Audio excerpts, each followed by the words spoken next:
welcome all. Shaun here once again. So today we've got The Sand from 2015, a fairly new film. We're going to be reviewing that today.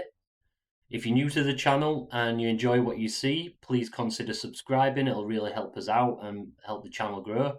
So without further ado, let's see what the internet says about this beauty then. The Sand. This beach is killer. After an all-night graduation beach party, a group of hungover 20-somethings awake to a beating sun and a seemingly carnivorous beach that devours anything with a heartbeat that touches the sand. The Sand, also titled Blood Sand, is a 2015 American monster movie directed by Isaac Gabeth, however you pronounce that, and starring Brooke Butler, Megan Holder, and Mitchell Musso. At least one version of the opening credits reads Killer Beach, but the closing credits give the movie title as The Sand. IMDb has given this a generous 3.8 out of 10, so let's dive in and see what it's all about. The film kicks off with some handheld recorder footage of some youths getting pissed up on a beach and doing a lot of woohoos and yeahs, which seems to be popular with Americans. It's almost like being able to successfully take a drink is a massive achievement to them. The film keeps cutting away from the shenanigans to show you the serene nature of the beach without all that horseplay going on, even though there's some slight ominous feeling to it as well. As it keeps cutting back to the partygoers, you see all sorts going off, smoking, drinking, flirting, and then this douchebag turns up and tells everyone on their beach to put the phones in a bag to be locked away in the boot of his car. Now to me this sounds like a really dumb idea, but what could possibly go wrong? Anyways, we see the two dudes carrying a big alien testicle or egg or whatever it is across the beach. Nobody is even questioning what that thing is, they're just carrying it about like all drunk and stuff. Whatever. Anyways, so after about 5 minutes of the film's runtime dedicated to the party scene where they find the alien egg, we get to see the worst bit of any drinking session, when you wake up afterwards. Yet none of them seem that horrifically hungover after all that drinking. I guess that only happens at my age then. A small group of the partygoers awake on the beach in the morning. Some slept in a car and others slept in the lifeguard station. Everyone else on the beach is gone, but some of their belongings still litter the beach. Ooh! One girl called Marsha wakes up on a picnic table topless, and we see another girl, Kaylee, who slept in the lifeguard station, watch a CGI seagull getting pulled into the sand by something unknown. Kaylee then sees Marsha go off the picnic bench and make contact with the sand, so tries to warn her after seeing the seagull get his comeuppance. But it's too late, Marsha can't get her limbs out of the sand and is being dragged under. Vance tries to help her but falls and suffers the same ill fate. While everyone is unable to help, Vance is getting his face eaten off by the sand as he's slowly dragged under. It's at this point that the gang realise they're screwed. The car won't start and all their phones are in the boot of the car, or trunk if you're American. So they're stranded. After a little bit of a panic, Kaylee, the protagonist and the smartest member, notices if you put your hand close to the sand, these little hair-like tentacles come out and try to get you. We then see Gilbert appear on screen for the first time, who also survived on the beach as he slept in a barrel with a cock drawn on his face. I'm not quite sure why the rest of the gang didn't see him there. I mean, he's a big guy, how do you not see him 15 foot in front of you? So, Jonah and Chonda, who were sat in the front of the car, hooked up last night, but Jonah and Kaylee clearly used to be a thing, and the film wants you to know that, but who really gives a shit? Show me some monsters, damn it. There is also hints of romance between Kaylee and Mitch in the lifeguard station, but again, who fucking cares? But I guess they need some dialogue going off to pad out the runtime. Anyways, after time elapses of them waiting around in the heat, it finally dawns on them that they are the only survivors from everyone at the party. So they're either really hungover still, or just dumber than a bag of hammers. Jonah tries to calm Gilbert down in his discomfort with a bottle of sunblock. Yes, sunblock, and Gilbert actually catches it surprisingly. The gang spot the alien egg on the beach from last night's party cracked open. I mean, are their eyes painted on or what? Kaylee has a brainstorm and throws an old hot dog onto the sand to see how big of a reach the creature in the sand has. She discovers there's one direction they could go, but it's still too far to get to. They know they need to get out, but how? And no one seems to be visiting the beach as it's spring break. All hope seems lost until Jonah decides to jock the fuck out of this situation and use a surfboard to get across the sand to rescue Gilbert. He gets cocky as per usual and starts talking about dumping Kaylee and becomes a dick with Mitch as he clearly thinks the two slept together. After the pointless drama, he makes his way to the picnic table only to slip and dangle over the sand. Some of the tentacles tickle his belly and he seems to get paralysed by some poison and fancies to lie down. In Jonah's words, it's like a jellyfish times 1,000. He then realises the creature can't get to him where the campfire was on the sand, so he eats a banana in victory. That is, until the others advise him that where he was stung on his stomach is all blistered and seeping. I thought a banana was coming out of the holes in his stomach at first. He manages to get some supplies at the bench, but is weakened. The creature starts to pop the car tyres and seems to be removing places for them to be off the sand. Chanda and Ronnie try to get the phones from the car boot to call for help, which seems a bit of a task. The beach patrol officer Alex comes driving up the beach, honking his horn, and startles Ronnie as she slips and crushes her fingers inside the boot door. The beach patrol officer Alex stops and turns out to be one of the biggest dickheads known to man. They try to warn him not to touch the sand, but Alex thinks they're all on drugs. He then gets out of the car and is able to walk on the sand unharmed due to his boots. Alex then continues to be a complete weird shithead with the gang and drops his keys. He ends up touching the sand, but he manages to pepper spray the creature but loses his arm in the process. He falls over due to the shock and blood loss, and the creature pulls him down into the sand as he whinges in pain. So, now that dickhead's gone, Mitch decides he's going to try and make a break for it, so he wraps up his feet so he can run across the sand to escape for help. Only, as he goes to catch the towel, the ramp rail breaks and he ends up falling prey to the sand. Mitch is gone and the numbers are dwindling. Kaylee decides to jump to the car, give Chanda a quick jab for sleeping with Jonah, and then Kaylee and Jonah then confess their love for each other pointlessly, like anybody cares. They free Ronnie's fingers from the car boot lid, which seems to sting a little bit, and Gilbert's blood drips down the barrel and gets the creature's attention.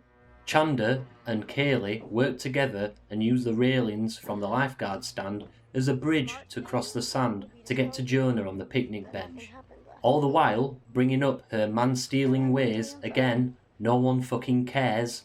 Of all the aspects of the film's story, not one part of me gives a shit about some love drama going off in a situation like this, where there's a creature killing anyone who touches the sand.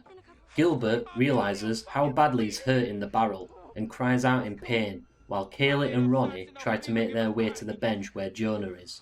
Ronnie falls from the railing onto the sand, but Kaylee sprays the sand with pepper spray, but the creature gets her anyway. Chanda covers her feet in towels and beach bags and manages to make a run over to the beach patrol car.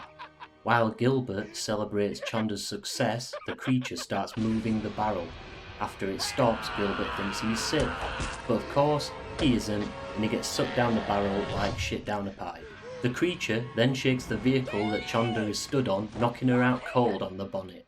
Night then sets in, and after some time, Chanda comes around from being unconscious, while Kaylee is still stuck on the bench with Jonah. Chanda finds an inflatable raft on the roof of the patrol vehicle and deploys it onto the sand below. She bridges the gap between the car and the picnic bench so Kaylee and Jonah can get to the vehicle. They all get to the car, even while Jonah screams in pain throughout, and Kaylee falls back out and falls into the raft. At that point, a huge glowing tentacle comes out of the sand and takes a swipe at Kaylee.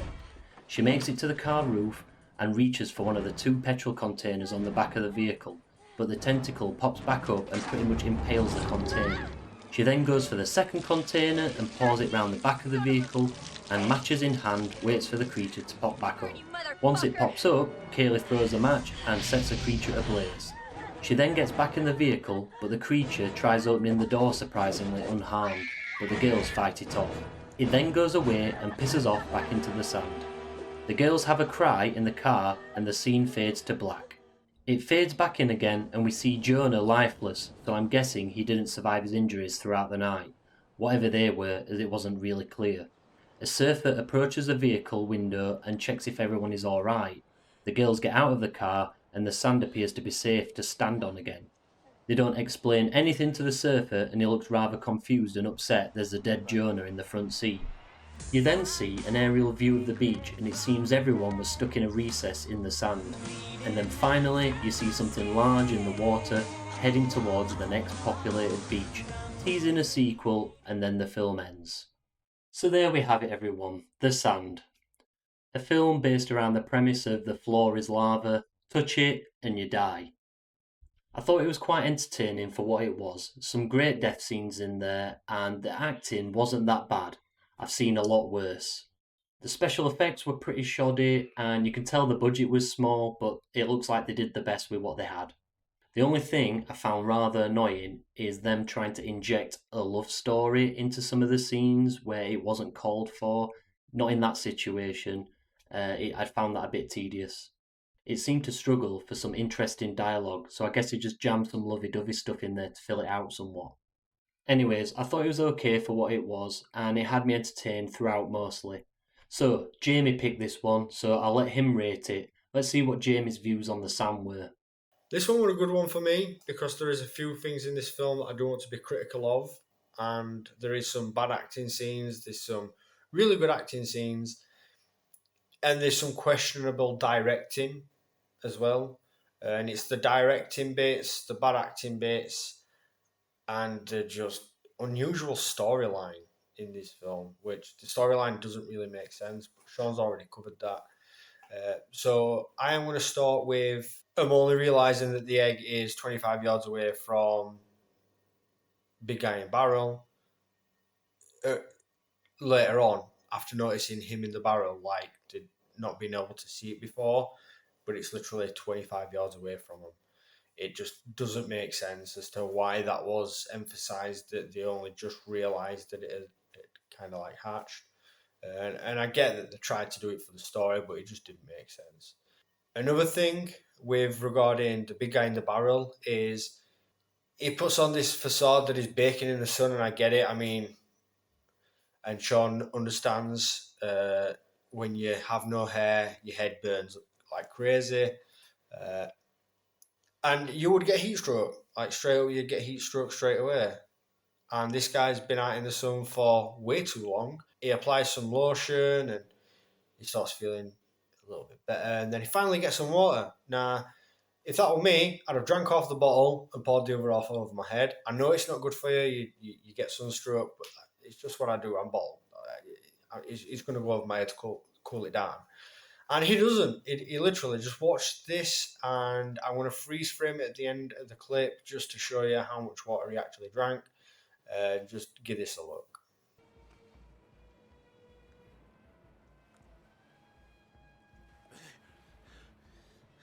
Yep, he would have literally drank half the bottle, like without any doubt. Like he hasn't even had a mouthful out of that bottle, and he's like acting like he's just drank three of them. It just doesn't make sense as to why he. I think that were a mix of the director not providing him an empty bottle or telling him like pour some out, make it look like he drank some. It'd have been really easy. It's just it was filmed in one shot, and they're like, "Oh yeah, it'll do," and just went with it. They could have made that scene a little bit better, like having him pour it over his head or something, and they just don't do it. Off the bad acting and the bad directing, another bad directing moment is this particular scene.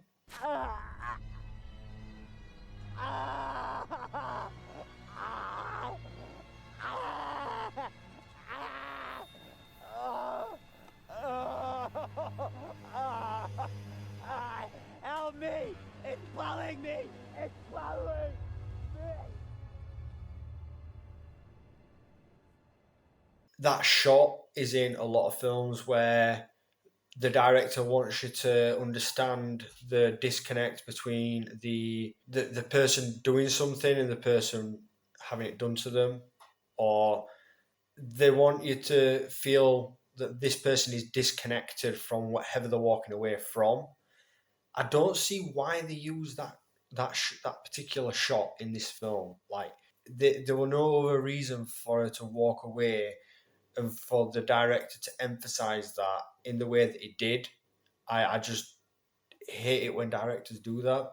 Like put a lot of time into thinking about a particular shot, and that shot weren't a shot that matches with the rest of the film. The rest of the film is basically uncovering conversation and other things happening. That kind of scene is what you'd get out of like a serial killer film, where they're wanting you to show the serial killer walking away from what he's done, and the fact that he's disconnected, and because of her expressions on her face, it was just strange for it to be in this film. And I mean, not long after that, she's crying her eyes out at the fact that the cuddle buddy from the night before falls, and his death is very dramatic for a tentacle that produces, I'm assuming, some form of paralytic, because they were saying that they don't feel anything, but they all scream. Again, it doesn't make sense. Like, why emphasize the fact that you can't feel anything? He's screaming, ah, ah, ah, yet he's saying, like, verbally, I can't feel my body. Well, if you're trying to emphasize the fact that this is producing a paralytic, because it's essentially paralyzing them and making them not feel anything, or producing some kind of anesthetic, they need to put that into what they're shooting, and they don't. There's multiple times where these people are screaming whilst they're dying, yet they're saying, I can't feel anything, I can't feel anything. Yet they're screaming like they're in pain. It just doesn't make any sense. The big guy in the barrel, or Dick Face as I'm going to call him, the tentacles essentially shoot all the way through his body. And again, we've been told that they can't feel anything, that they feel fine. And the tentacles essentially kill this guy in a very, very painful way.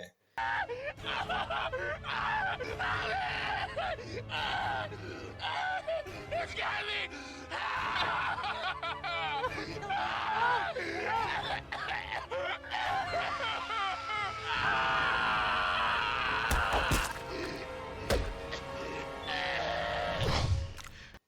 What is it, directors? Are they producing a paralytic, or is it painful?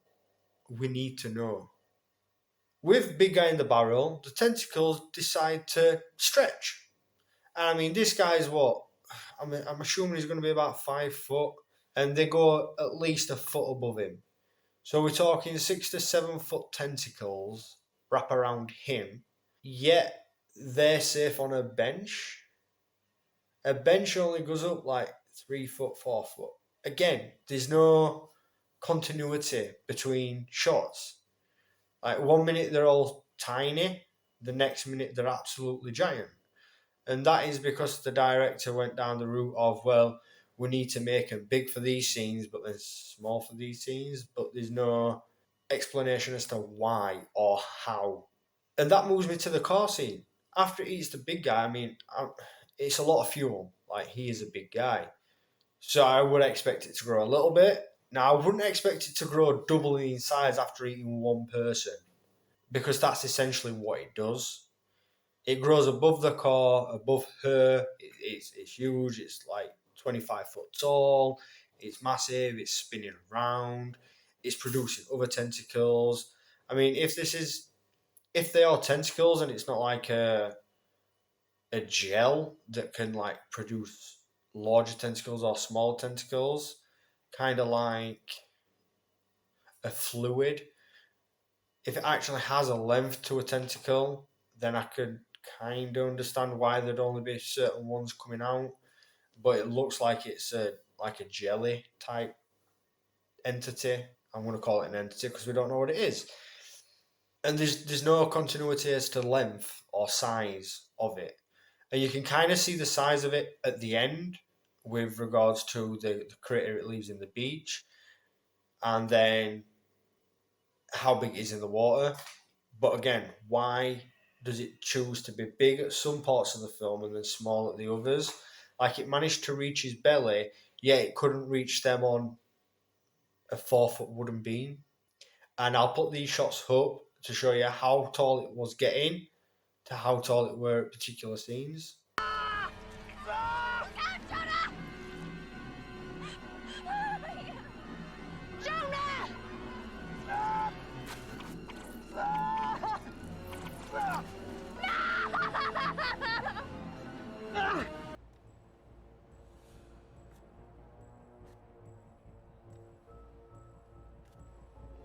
Yep, it reached his belly before they went across the wood.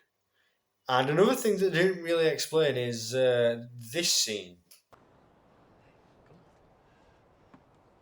Should I call somebody?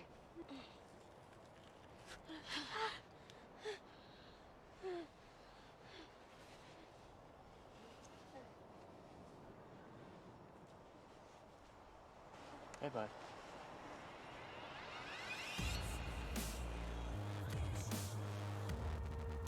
Right, now if that doesn't raise any eyebrows as to that guy's reaction, and I get he's a random surfer, he's just pulled up at a random car, two girls have got out pretty confused, acting weird, acting strange, like they're on drugs, and there's a dead guy with a mess on his belly, dead in the passenger seat. Now, I'm sorry, if that were me, I think I'd be asking some questions and telling them not to go anywhere because that's either a crime scene or something really bad has happened. Like somebody's dead. Nothing. He just lets them walk away. Looks, oh shit, dead body. Oh well. And rating storyline, we are going to give it a 1 because there's barely any storyline behind the tentacles or the entity that is killing people in the sand. There is some storyline behind the characters, which I did like. It gives you a little bit of background on them, makes them a bit more relatable. Nudity, we are going to give it a 1 because there's some nudity at the beginning and then it's just swimsuits after that. Action, we are going to give it a 2 because there is some action. I like the death scenes. The death scenes are good. Just the fact that the death scenes are so good, I can't be saying that they're good, the shit, but they're good because they're shit. So we're going to give it a 2. Overall, I'm going to give it a 3. Now, that doesn't make sense based on 2 1s and a 2. It should probably be either a 1 or a 2.